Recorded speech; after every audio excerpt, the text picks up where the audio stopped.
Rapper Fat Joe and others in his entourage was briefly detained and questioned early Monday after a woman reported an allegation sexual assault, Madison, Wisconsin police said.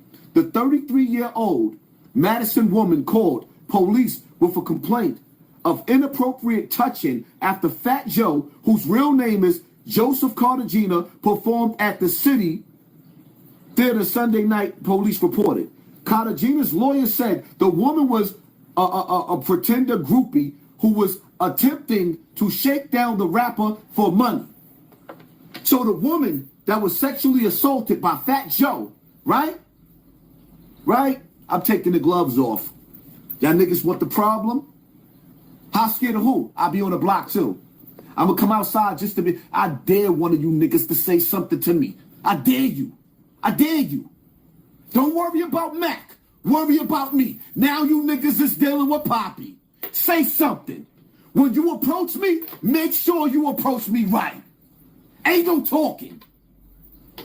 That fat nasty nigga. Matter of fact, you know what? Interview coming soon with TA. Fat Joe's ghostwriter was there that night. He's the one that got the girl. He got the girl.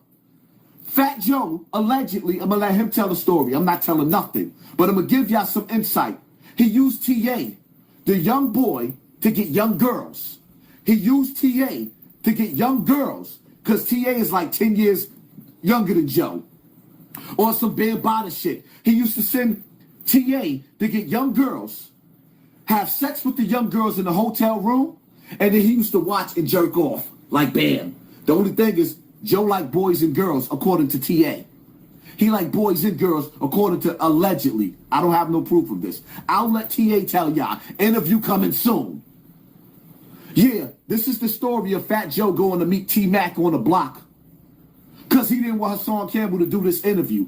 But the 50th year anniversary of hip-hop, you see how they trying to destroy me? It's on, nigga. With everybody. The smoke is up with everybody. I don't even want no friends after this. If I offend you, then I meant to. So he called Hocus 4/5 on the phone. Yo, tell Hassan Campbell it's not fair for him to do this interview. It's two sides to every story. Well, Joe, if you want to tell your story, let's get to that. Oh, let's get to that. Let's get to that motherfucking story. Let's talk about that girl that TA said you actually did sexually assault, and he was scared to death. One of the reasons why TA started falling back from Fat Joe, because there was a lot of rape allegations in them hotel rooms. The reason why TA was falling back from Joe, he wanted to be a rapper. Joe kept him in the background, having him ghostwrite for him, but I'll let TA tell his own story. And then he would send him out there in the crowds to get the young girls, because didn't nobody want Fat Joe, fat, stink, nasty ass. Oh, fat, nasty, sloppy nigga. Oh, fat, nasty, sloppy nigga. Hit him in the head with ew. Yo, fat Puerto Rican Lizzo. Ew? Ew? So, Fat Joe had the police called because he sexually assaulted, allegedly, a female that TA was there and said Fat Joe actually did that. She wasn't a groupie. He did that to that girl, according to TA. Allegedly.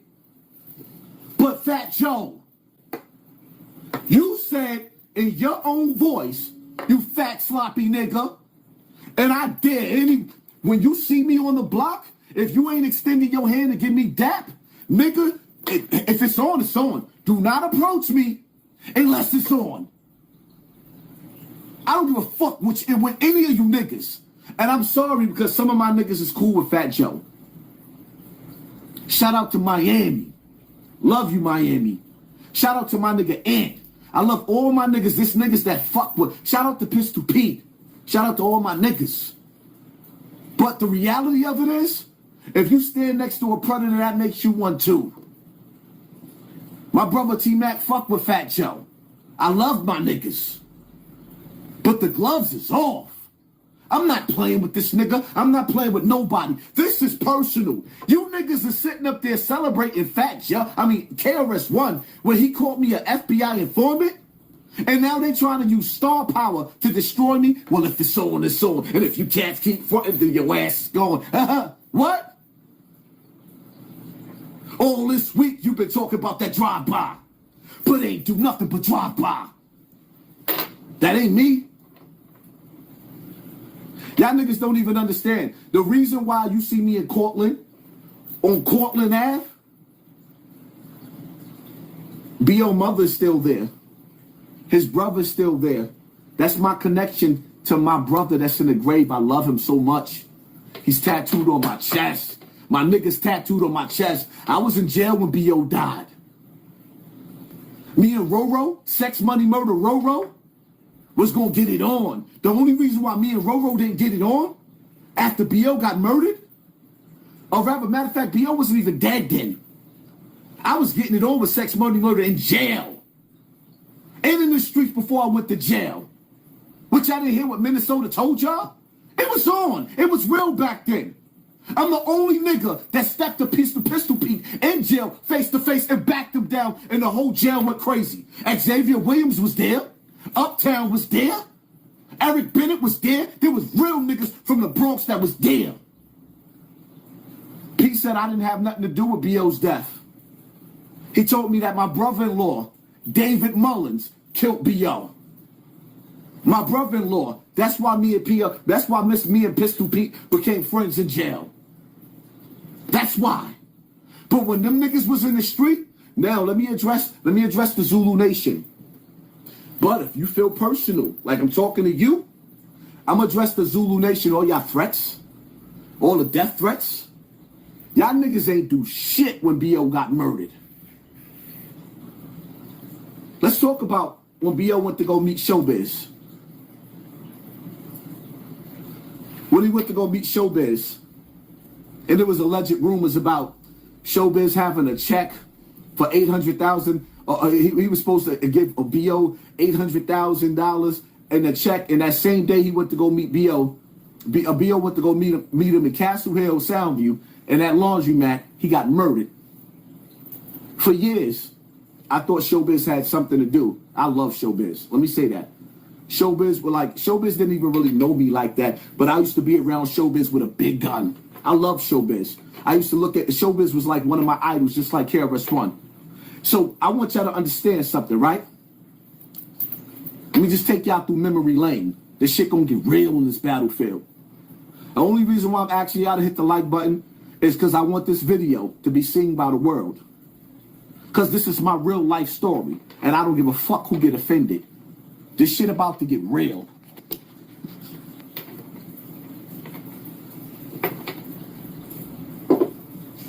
B.O. went to go meet Showbiz, and he got murdered.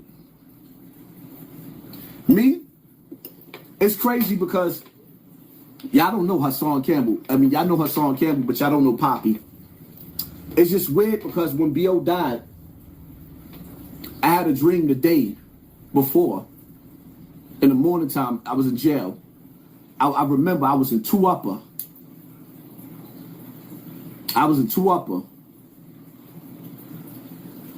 And I called home. And my mom's told me. Actually, she told me that Showbiz was murdered too. So B.O., Showbiz, and AG got killed. She gave me a wrong story. But what really happened was B.O. went to go meet Showbiz. And he got murdered. So for years, I blamed Showbiz for B.O.'s death because I didn't know what really happened. All I know is that the fucking rules that old hat that we lived by, if a nigga with you when you got murdered, kill that nigga. I just didn't understand how so many niggas were supposed to be real niggas didn't do a fucking thing when B.O. got murdered. I'm mainly talking about the Zulu Nation. But if you a side nigga, if you was B.O.'s mans, relatives, or whoever else, and you didn't do nothing about his death, and you feel like I'm talking to you, then I don't give a fuck neither. Because I'm really talking to my family, the first family of hip-hop, the Zulu Nation. You niggas didn't do nothing. Fat Joe was Zulu. He ain't do nothing about B.O.'s death. But you know what? He put a song out. I'm listening to Fat Joe on the radio in jail. He said, because if he was a real nigga, then he wouldn't have got dead. If he was a real nigga, then he wouldn't have got dead. B.O. was one of the realest niggas that ever walked New York City fucking streets. So now you telling me real niggas don't get murdered? Was that a coincidence? Was you talking about, oh, when you met? This is really where my beef really stems with niggas.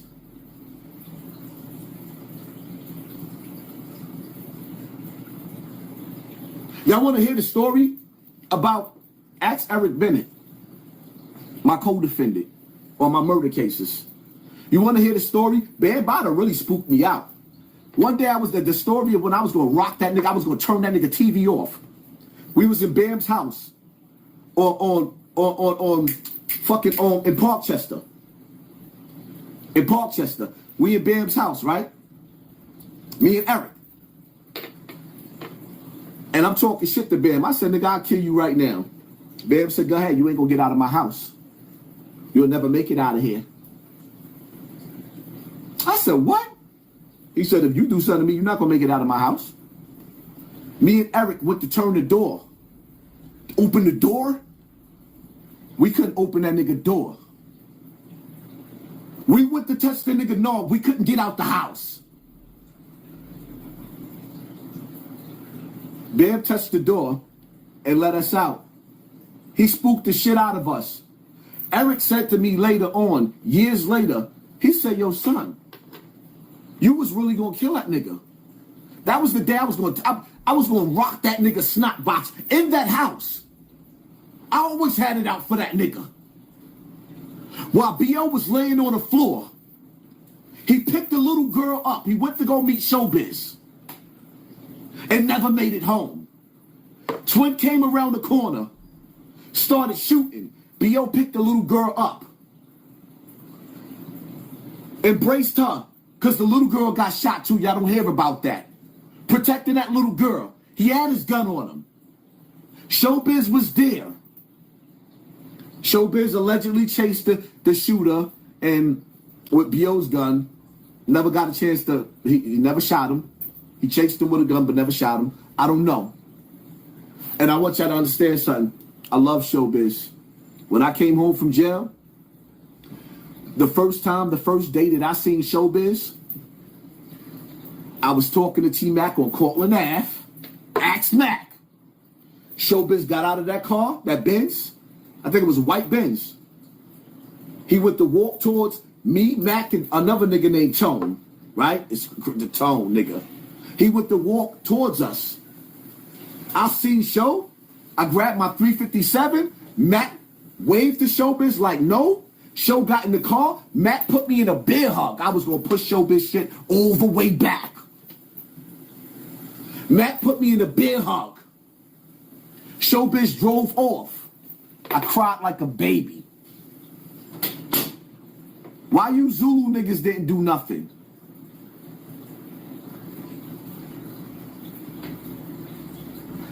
And let me say this to Showbiz, right? Because me and Showbiz had a meeting. This is just me expressing my feelings towards the situation. A lot of people at this point in time, I still don't know if Showbiz had anything to do with B.O.'s death. I'm leaning towards there's a good possibility that he didn't, and there's a good possibility that he did. Overall, it hurts because I love Showbiz. T-Mac loves Showbiz. It's a hard, ugly situation not knowing if your friend set up your big homie. That's why I tell y'all, pay attention to your circle before they hurt you. But Fat Joe is Zulu. Ice-T is Zulu. LL Cool J is Zulu. Tribe Called Quest, Q-Tip is Zulu.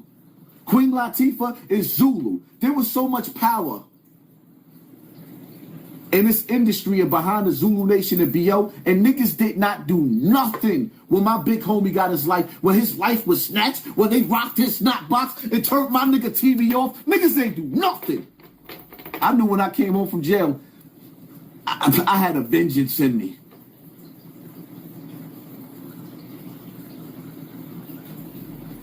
What we got to talk about?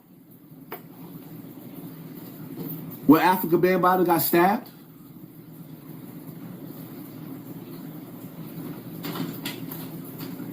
Let's talk about when he got stabbed. Him and Ahmed, the black belt, his manager, got stabbed.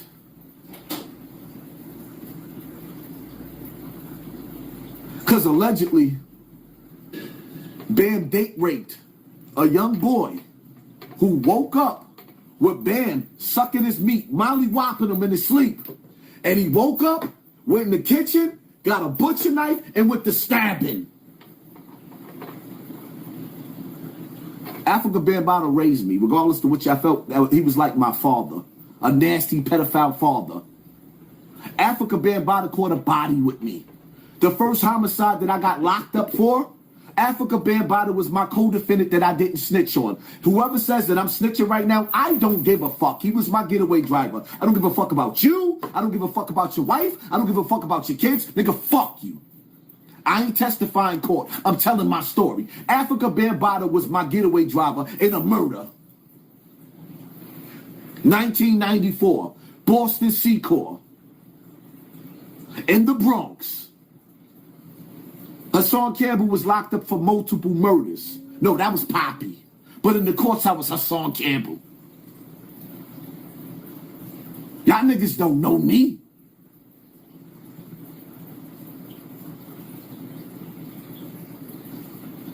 I was a little nigga on the block. Y'all sit up there watching the YouTube on Cortland Ave. I can remember going on the block. Me and B.O. on the block. And a certain person that we love rode up on a bike, arguing with a car, arguing. Niggas was talking shiesty. And a little nigga that looked just like Hassan Campbell, looked like Poppy. Nigga pulled out a blowtorch and hit him. Hit him in the head with the Swiss cheese, that motherfucking car. What? Y'all niggas be acting like sometimes I really want to go back to I don't give a fuck about this internet. It's so much pain in me, nigga. Sometimes I really be looking at niggas, right? And picturing, you ever seen that movie, True Lies? When Arnold Schwarzenegger was in the car with the nigga that he thought was fucking his wife? And he visualized himself beating the nigga to death, but he was really still driving. That's how I look at some of you sucker ass niggas. Play with me. Play with me. Say the wrong thing out of your mouth. And now I'm talking to all my friends. Especially you niggas that shared KRS-One and y'all know what that nigga said about me. My friends. And y'all know what he said about me. Nigga, say the wrong thing out of your mouth. I've always been suicidal. But I ain't gonna kill me. But I will turn your TV off. I will rock your... I'm not playing with you niggas no more. I'm sorry. The only thing I got left right now is the grave anyway. The only thing I got left right now is the grave anyway. Fuck all you niggas. Fuck hip-hop. Fuck the fat nigga that gave birth to it. Fuck Fat Joe. Fuck KRS-One. And fuck anybody that feel like I got some... If you got... yeah, I'll be the illest nigga in Nebraska. Fuck it. Let's turn up. We ain't gotta smile with each other. Fuck hip-hop. Where the fuck was y'all niggas at when all these young niggas was killing each other in the street? Where the fuck was you godfathers of rap? Where was y'all at?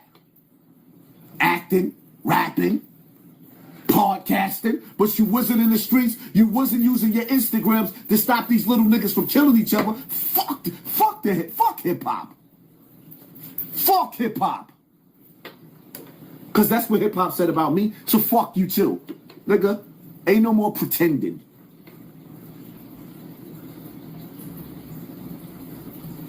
If y'all fuck with me, hit that like button because they're mass flagging me. So I need y'all to keep me in this algorithm. And I want everybody to see this fucking video. Yeah, I'm going to talk my shit. Y'all let Africa Bambaataa create a hip-hop museum. Africa Bambaataa used to be in Bronx River, the community center. Hi, Norma. Norma was there from the beginning. And Jay and all the rest of the staff that used to work in the center, and while y'all was giving out free lunches and everything else, Africa Bambaataa would take the kids from the community center up to his apartment, whether it was the one, 1595 or 1609, both of those buildings, or you want to go to Mark Terrace? You know, Mark Terrace, before I started going to Truman High School, Bam used to take me to Mark Terrace over there by Co-op City where his mother, his dyke mother lived. That was a nurse. He used to take me over there and molest me. A kid. Stop playing with my age. Stop trying to save this pedophile. The nigga was nasty. Everybody in the streets knew. People used to sit up there and tell their kids, yo, certain buildings would tell their kids don't even go down the hill. They were so scared of Africa Bambaataa's army. He had an army of killers. He had an army of Omars. Niggas would go upstairs, get their dick sucked by Bam and shoot you. All of them niggas. The Black Spades didn't want Bam down with the Black Spades and the Ball Busters. Yeah, they had a gang called the Ball Busters. All them gangs, they didn't want Bam down because they knew what he was doing. But they didn't stop him. None of these niggas stopped that nigga. So he created the Zulu Nation. And in that same center in Bronx River, hi Norma, he fucked all them kids and they knew what he was doing. And they turned a blind eye because this was hip-hop, the home of hip-hop. They get to see LL Cool J is hard as hell. Nigga, LL was coming through, bro. I love LL. Listen, I love LL Cool J. I know I said some things in the drunk moment. I love LL Cool J. I love Ice-T. Ice-T bought me, when I first met Ice-T, he bought me an Ice-T. Oh, let me tell y'all this story. When I first met Ice-T, he bought me an Ice-T. And you know what happened? Muhammad Stanley Bell, I don't even know why he did it to me. I'm drinking the iced tea. I'm happy because it was hot. It was the summertime, and we was at the Rucker game. We was in the polo grounds, walking through the polo grounds, right?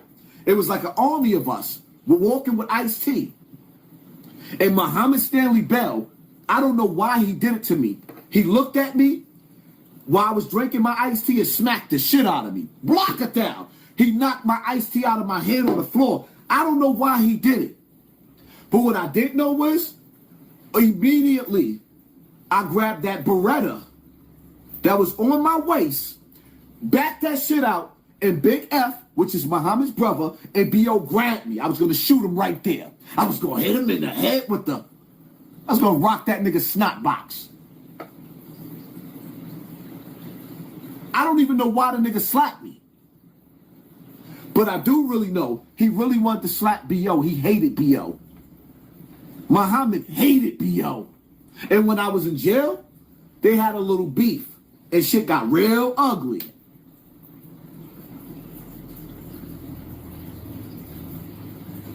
But it's crazy. Because Muhammad Stanley Bell, right after he slapped me and knocked that iced tea out of my hand, shortly after that, I wasn't even fucking with Muhammad. Knew to edge his ass out in Bronx River. Bambaataa. That started the war between the Zulu Nation and Bronx River. Knew to edge Muhammad out. I'm in Connecticut. Came all the way back to New York and got knee deep in a beef that I should have stayed my ass out of. B.O. was in Hawaii for the majority of that beef. He told niggas, keep me out of that beef. He called me. That's not, leave him out of that. Them grown ass niggas sent me through my own projects with guns, went through. There was an Illmatic shootout. Zulu Nation lost that battle that day. Hassan Campbell went through the hood trying to air shit out. I was a little boy. Them niggas took the gun that they gave me and sent me back home with no gun. This is how Hassan Campbell, a Poppy, became Poppy. That beef right there took me to the next level. So I went from being the innocent little boy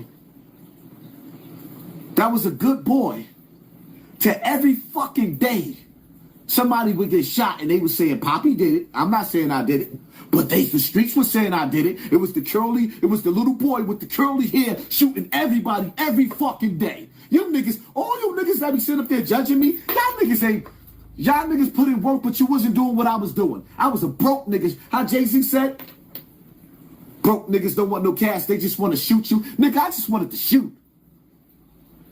I bust on my, you nigga, all I did was run around looking for bullets. Every day I was busting, looking for bullets. You could run but can't hide from the bullet. All I did was look for bullets. You niggas couldn't fuck with me. Now I be laughing because y'all think I'm just a YouTuber. Let me tell you something, man. If I offend you, I meant you. I swear to God, man. Every penny that I get, I'm going to buy me some soldiers in the street. And I'm going to put them to use. I don't give a fuck. I'm going to put them niggas to use. They know I'm not drunk. Matter of fact, I'm going to take a sip. Here. This water I was drinking. I'm going to take me a sip. I'm going to put my soul. I'm going to like you old pussy ass niggas. Picking and choosing who you want to beef with. Nah, we ain't want no smoke. I'm going to buy me some young shooters and I'm going to use them. Y'all niggas better be careful what you say out of your mouth. Because I might smile with you and I might get your shit turned off. And I don't give a fuck if I end up in jail. Life ain't worth shit when everybody around you is a fucking snake. I hope KRS-One busts a mean nut in all you niggas' mouths. I hope KRS-One pull out his Woody Woodpecker and put it all over the internet and all you niggas get jism. You dick-sucking ass niggas. How the fuck y'all share a nigga that called me an FBI? Oh, that's why I'm mad. Put yourself in my shoes. Put yourself in my shoes.